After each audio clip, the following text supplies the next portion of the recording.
1983 ஆண்டு சோவியத் யூனியனின் lieutenant கர்னலான Stanislav Petrov ஒரு பதுங்கு குழியில் அமர்ந்திருந்தார். ஒரு சிவப்பு தரையில் மிசைல் லான்ச் ஒளிரும் காட்சியை பார்த்து கொண்டிருந்தார்.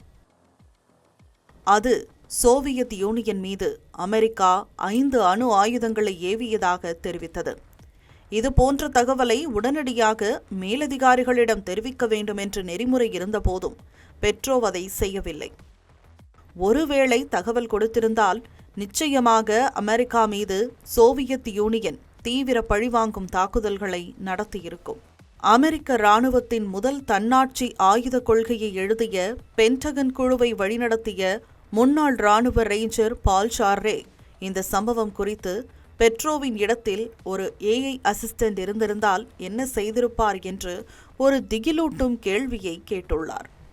ஒரு ஏஐ அமைப்பு ஆபத்தை தராத புத்திசாலித்தனமாக முடிவெடுத்திருக்குமா அல்லது அதிதீவிரமான எதிர்த்தாக்குதலை தொடங்கி இருக்குமா என்பதுதான் கேள்வி.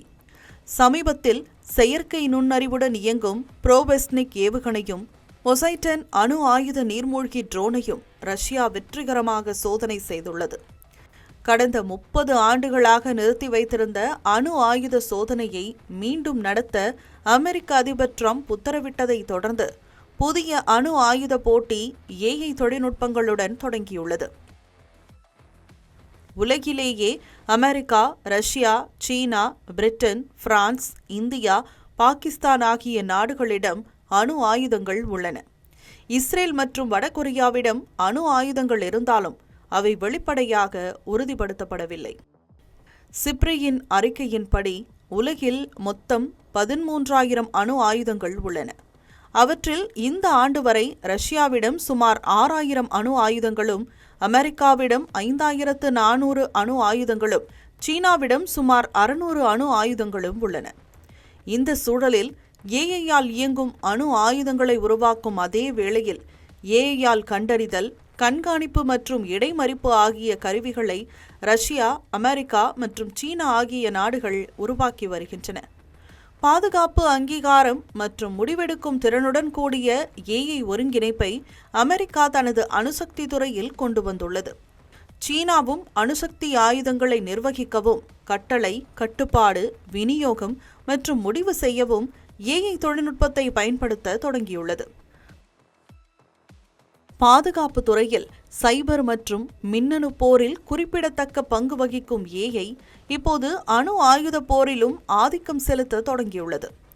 கட்டளை, கட்டுப்பாடு, கண்காணிப்பு, தகவல் தொடர்பு, உளவு பார்த்தல் என அனைத்து செயல்பாடுகளையும் ஒருங்கிணைத்து தரவுகளை நிகழ்நேர பகுப்பாய்வுக்கு உட்படுத்தி நொடியில் முடிவெடுக்கவும், கணிக்க முடியாத போர்க்கள சூழல்களை எளிதில் சமாளிக்கவும் ஏஐ உதவுகிறது. மேலும் அணுசக்தியில் ஏஐ திறன்களை ஏற்றுக்கொள்வது என்பது போர்க்களத்தையே மாற்றியமைத்து விடுகிறது. அணு ஆயுதத்தை முதலில் பயன்படுத்துவதில்லை என்ற கொள்கையையும் ஏஐ தலைகீழாக மாற்றும் வாய்ப்பிருப்பதாக கூறப்படுகிறது. எந்த இலக்கை முதலில் தாக்குவது, எப்படியான தாக்குதலை நடத்துவது, எதிரியின் தாக்குதலை எப்படி திசை திருப்புவது, எப்படி தொடர் தாக்குதலை முன்னெடுப்பது, இப்படி பரிந்துரைகளை வழங்குவது மட்டுமல்லாமல் ஏஐ தானாகவே யார் அனுமதியும் இல்லாமல் முடிவெடுத்து தாக்குதலை நடத்தவும் திறன் பெற்றுள்ளதாக விளங்குகிறது. காற்றில், கடலில், கடலுக்கு அடியில், நிலத்தில், நெட்வொர்க்கில் ஒத்துழைப்புடன் இணைந்து போர்க்களத்தில் போக்கையே மாற்றியமைக்கும் ஏராளமான ஏஐ ட்ரோன்கள் ஒரே நேரத்தில் பல திசைகளிலிருந்து பல்வேறு வகையான தாக்குதல்களை நடத்தும்.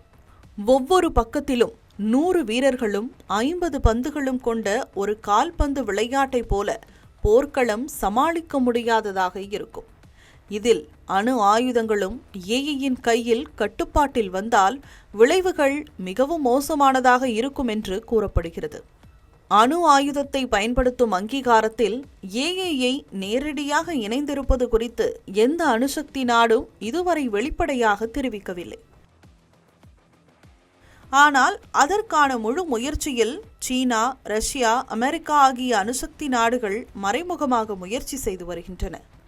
அணுசக்தி ஏவுதல் குறித்த முடிவை ஏஐயால் எடுக்க முடியாது என்பதற்கு எந்த உத்தரவாதத்தையும் சீனா, ரஷ்யா மற்றும் அமெரிக்க அதிபர்கள் இன்னமும் தரவில்லை என்பது குறிப்பிடத்தக்கது.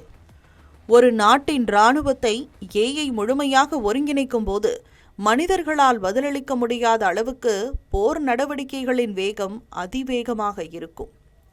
ஏஐயால் இயங்கும் அணு ஆயுதங்கள் போரில் ஒரு புதிய சகாப்தத்தை குறிக்கின்றன. அறிவியல் முன்னேற்றம் புவிசார் அரசியலில் புதிய மாற்றத்தையும் அச்சுறுத்தலையும் ஏற்படுத்துகின்றன. ஏஐ தானாகவே அணு ஆயுத போட்டியை ஏற்படுத்தாது என்று கூறினாலும் ஏஐ அறிவாற்றல் எப்போதும் போரை கட்டுப்பாட்டில் வைத்திருக்க உதவாது என்று பாதுகாப்பு வல்லுநர்கள் கூறுகிறார்கள். மனிதர்களால் இனி அணு ஆயுத போரை கட்டுப்படுத்த முடியாது என்ற நிலையில் மனிதனுக்கு அப்பாற்பட்ட வேகத்தில் நடக்கும் ஒரு அணு ஆயுத போரை எவ்வாறு முடிவுக்கு கொண்டு வருவது என்பதற்கான பதில்கள் யாரிடமும் இல்லை. ஏஐயால் இயக்கப்படும் போர் என்பது பங்குச்சந்தையில் ஏற்படும் திடீர் சரிவை போல விரைவாகவும் விவரிக்க முடியாத வகையிலும் கட்டுப்பாட்டை மீறி செல்லும் என்று கூறப்படுகிறது. திருநெல்வேலி மக்களே, நம்ம திருநெல்வேலியில உங்களுக்குன்னு ஒரு சொந்த வீடு கட்ட ஒரு பெஸ்ட் சான்ஸ் வந்திருக்கு. Yes, launching G Square Artistic Enclave Thachanallur. திருநெல்வேலியோட ஃபர்ஸ்ட் எவர் கேட்டட் கம்யூனிட்டி, அதுவும் அமிர்தா வித்யாலயம் பக்கத்திலேயே. நம்ம G Squareல மட்டும்தான் no middle man, so no extra charges. அதனாலேயே market price 30 lakhs per cent இருக்கும்போது G Square பிரைஸ் ஒரு சென்ட்டுக்கு வெறும் 6.9 lakhsல கொடுக்க முடியுது. திருநெல்வேலியில எங்க வேணா தேடி பாருங்க, இதை விட கம்மியான பிரைஸ்ல இவ்ளோ தரமான கம்யூனிட்டி கிடைக்க வாய்ப்பே இல்ல. சோ சான்ஸ் மிஸ் பண்ணாம இன்னைக்கே உங்க பிளாட்டை புக் பண்ணிருங்க. G Square Artistic Enclave.